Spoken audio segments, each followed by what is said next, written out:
Thesis ह्यासाठी लागणाऱ्या मुख्य परीक्षेचं स्वरूप काय याचा एक थोडक्यात विचार आपण करायला सुरुवात करूया. पहिला मुद्दा आहे मुख्य परीक्षा ही पूर्णतः लेखी ह्या स्वरूपाची परीक्षा. मुख्य परीक्षा ही 3 टप्प्यात विभागलेली. यातला पहिला जो टप्पा आहे तो आहे भाषेचा. आपल्याला पहिली भाषा तुमची इच्छा असो अगर नसो इंग्लिश घ्यावीच लागते. इंग्रजांनी घालून दिलेला नियम आहे, त्याच्या पलीकडे आपण जाऊच शकत नाही. त्यामुळे इंग्लिश ही आम्हाला आली पाहिजे. ही क्वालिफाईंग आहे, लक्षात घ्या. क्वालिफाईंग म्हणजे आता त्यांनी लिमिट खाली आणले. पूर्वी 40% पासिंग होतं, आता त्यांनी 25% खालती आणलं. पण 25% तरी गुण मिळवलेच पाहिजे. तर त्यामुळं इंग्लिश ही पहिली भाषा आपल्याला आलीच पाहिजे. ह्यानंतर मग आमच्या भारतीयत्वाचा अभिमान वगैरे जागा करण्यासाठी any one Indian regional language, भारतीय प्रादेशिक भाषा ही आली पाहिजे. प्रादेशिक भाषेमध्ये ज्या भाषा सूचीमध्ये दिलेल्या आहेत, एक सोपं उत्तर सांगतो. 100 रुपये 500 रुपये अशी जर नोट असेल तुमच्याकडे तर ती नोट काढून बघा.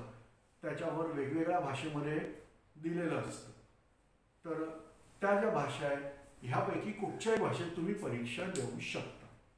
आलं, त्या सूचित भाषा आहेत.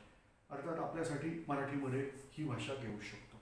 म्हणजे मी इथे पहिला पेपर इंग्लिशचा घेईन, दुसरा मराठीचा घेईन. आपल्याकडे काही जण असे असतात ज्यांना मातृभाषेचा अभिमान नसतो, किंबहुना मला मराठी येत नाही असं बोलण्यामध्ये अभिमान वाटणारी माणसं आपल्याकडं महाराष्ट्रात मुंबईत राहणारी आहेत. त्याचं काय लहानपणापासून आमचं ॲटमॉस्फिअरच वेगळं होतं आणि मग आम्ही मराठीच्या ऐवजी हिंदी घेतो. मला अजूनही कधी कधी प्रश्न पडतो की हा 2-3 मराठी माणसं एकत्र जमली की हिंदीत का बोलतात. तर ते ज्याच्या त्याच्या अभिमान क्षेत्रावरती असतं.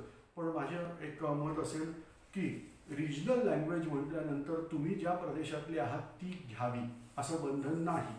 उद्या एखादा माणूस म्हणेल की बाबा रे मला आसामी भाषा उत्तम रीतीने बोलता लिहिता वाचता येते, मी आसामीच घेतो जरी माझी मातृभाषा मराठी असेल.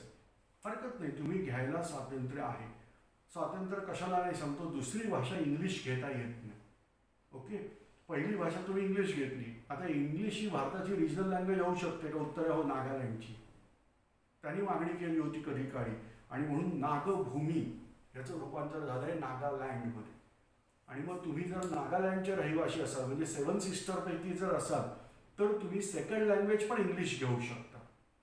पण तुम्ही तिथले रहिवासी नाही तर मात्र सेकंड लँग्वेज ही इंग्लिश घेता येत नाही. मी तर सरळ म्हणतो की ही अट ही आजची नाही. कारण आम्ही, तुम्ही जर बघितलं असेल तर आम्ही फ्रेममध्ये जास्ती काही परिवर्तन केलेलं नाही. भारत स्वतंत्र झाला, पुढं मला प्रश्न विचारतो नक्की. याचं कारण म्हणजे पूर्वापार चालू असणाऱ्या गोष्टींमध्ये आम्ही फारसं परिवर्तन केलं नाही. कुठंतरी नावं संस्कृतोद्भव दिली, काही ठिकाणी थोडेसे चेंजेस केलेले आहेत, पण स्वरूप हेच आहे. तसं ICS परीक्षेचं जे स्वरूप होतं की एक इंडियन रिजनल लँग्वेज त्यांना घ्यायला लागायची. म्हणून तर आपल्याला ह्या गोष्टी कळतील की जसं मुंबईचे जे कोण अधिकारी होते, मोठमोठे अधिकारी, त्यापैकी क्रॉफर्ड नावाचा अधिकारी होता. याला मराठी उत्कृष्टपणे बोलता यायचं. फक्त नुसतं बोलता नाही तर मराठीच्या वेगवेगळ्या बोलीभाषा तो बोलू शकायचा. त्याचा अभ्यास जबरदस्त होता. जॅक्सन नावाचा एक जुलमी कलेक्टर नाशिकला लाभला होता, ज्याचा सशस्त्र क्रांतिकाऱ्यांनी वध केलं. कर्वे, देशपांडे आणि कानेरे, अनंत कानेरे यांनी प्रत्यक्ष गोळ्या घालायचं काम केलं.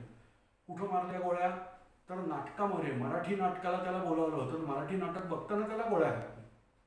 म्हणजे हे इंग्रज मंडळी इथे येऊन मराठी नाटक बघू शकायची, इतकं मराठी चांगलं त्यांना येत होतं.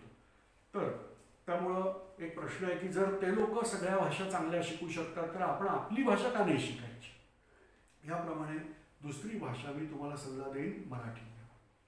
आता ह्या 2 भाषा ह्या फक्त क्वालिफाईंग आहेत, म्हणजे ह्याचे गुण आहेत हे तुमचे तपासणीसाठी घेतले जाणार नाहीत. पण जर तुम्ही ह्या 2 पेपरमध्ये पास असाल तरच तुमचे पुढचे पेपर तपासायला घेणार. आलं, म्हणजे ह्या 2 परीक्षेत पास होणं आपल्याला आवश्यक आहे. आता मुख्य परीक्षेचा पार्ट चालू करणार आहे. आता जे काउंटिंगला येतात ते मी मगाशी सांगितलं, लेखी परीक्षेचे 3 भाग आहेत. पहिला भाग झाला लँग्वेज, दुसरा भाग आता चालू करतोय, पण ह्याचे गुण विचारात घेतात ते निबंध लेखन. तर इथं आता मी लिहितोय निबंध. निबंध लेखनाला 250 गुण आहेत. आता निबंध लिहायची सवय ही दुर्दैवाने आपल्याला नसते. विशेषतः जी मुलं सायन्स कॉमर्समध्ये आहेत त्यांना नसते. आर्ट्सच्या मुलांना काहीतरी लिहायची सवय चांगली असते, पण सायन्स आणि कॉमर्सच्या मुलांना तेवढी जास्ती लिहायची सवय ही नसते. निबंध हा पूर्वी सुमारे 3 सहस्त्र म्हणजे 3000 शब्दात लिहायचा होता. आता त्यांनी थोडंसं सूट दिली आहे, 2500 शब्द. म्हणजे 250 गुणांसाठी तुमचा निबंध हा 2500 शब्दांचा झाला पाहिजे. मराठी कथाकथन जे आहेत त्याच्यामध्ये पु ल देशपांड्यांचे एक अतिशय सुंदर कथाकथन आहे. चितळे मास्तर म्हणून त्यांची एक गोष्ट आहे. तर त्याच्यात त्यांनी दिलंय की एका ओळीत 8 शब्द बसले पाहिजे, 9वा शब्द आला तर चालणार नाही. लिहायचे नियम आपण पु ल देशपांड्यांची किंवा त्या चितळे मास्तरांची थोडी क्षमा मागू आणि असं गृहीत धरू की एका ओळीमध्ये 10 शब्द बसतात, गृहीत धरू. तर 2500 शब्द लिहायला मला कमीत कमी 250 ओळी लिहिल्या पाहिजे. एक फुलस्केप जो असतो त्याला असं गृहीत धरा 30 ओळी आहेत. तर तुम्हाला कमीत कमी 10 फुलस्केप, कारण आपण पॅराग्राफ वगैरे करणार आणि 10 शब्द मावलेत आपण ठेवलेत, खरं तर 8 शब्द बसतात, म्हणजे अंदाजे 10 फुलस्केप भरून लिहावं लागेल. ही आहे 2500 शब्द मर्यादा. आणि त्यामुळं मी परत सांगतो की निबंध लेखन ही एक वेगळी कला आहे. आम्ही शाळेत असताना आम्हाला 300 शब्दात निबंध लिहायला असायचा. म्हणजे त्या तुलनेत बघायला गेलं तर 10 पट मोठा निबंध आता लिहायला लागला आहे. तो 300 शब्दाचा निबंधच भारी वाटायचा काही मुलांना. मग नंतरचं जनरेशन आलं, आता ते 5 दिवसाचा टेस्ट मॅच कोण जाऊन बघायला बसणार. मग वन डे आलं, हे वन डे तरी कशाला, 2020 तसा प्रकार झाला. आणि निबंध हा पुढं 7 मार्कांना आला. पूर्वी 15 मार्काचा निबंध 7 मार्कापर्यंत खालती आला. आणि अशी पास झालेली मुलं त्यांच्याकडून आम्ही अपेक्षा धरणार की 2500 शब्दांचा निबंध लिहायचा. मग नवीन गव्हर्नमेंटने आणखीन एक नियम केला, ठीक आहे शब्द 2500च पण 2 निबंध देऊ. आलं लक्षात. पहिलं असं असायचं 4 विषय असायचे आणि 4 विषयातला एका विषयावर निबंध लिहायचा. आता नवीन याच्यात त्यांनी केलं, पण असा कोणताही नियम नाही. लक्षात घ्या, ही बदलाबदली ऐन वेळेला होते. पेपरला गेल्यावरच कळतं, आधीपासून कळत नाही. तर नवीन नियमानुसार गट 1 4 विषय, गट 2 4 विषय, ह्या 4 विषयातल्या एका विषयावर निबंध लिहायचा, ह्या 4 विषयातल्या एका विषयावर 2 निबंध लिहायचे 1250 शब्दात.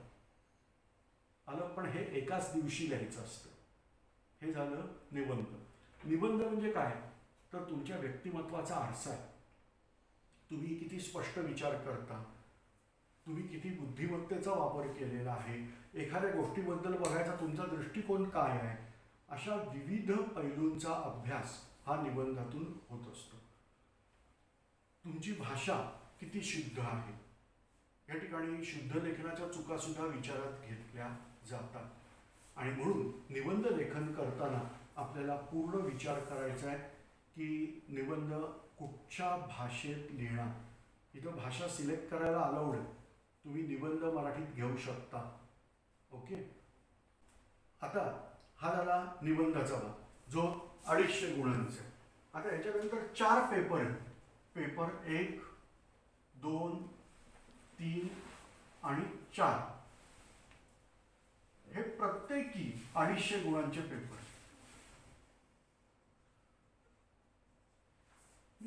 ह्या चौघांना मिळून नाव आहे जनरल स्टडीज.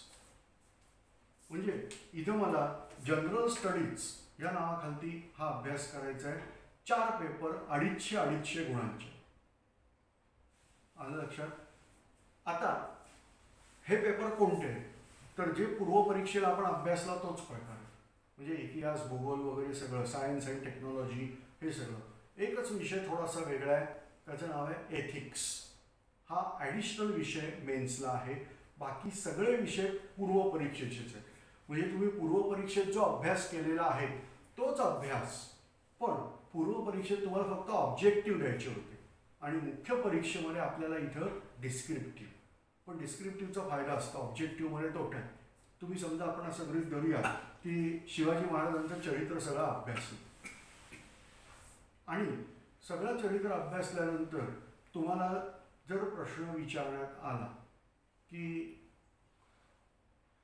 हे जे छत्रपती शिवाजी महाराज आहेत हे शहाजी राजांचा कितवा मुलगा, आणि ऑप्शन दिला 1 2 3 4 5 6 यापैकी एक, तर आहे डाऊट. म्हणजे तुम्ही सगळं चरित्र अभ्यासलं ना, महाराजांची ॲडमिनिस्ट्रेटिव्ह सिस्टीम काय होती, कायदा यंत्रणा काय होती, टॅक्सेशन सिस्टीम काय होती, हा सगळा अभ्यास केला आणि प्रश्न काय विचारला, हा कितवा मुलगा, तर आलं तुमच्या सगळ्या चरित्राचा अभ्यास केल्याचा काहीही फायदा नाही.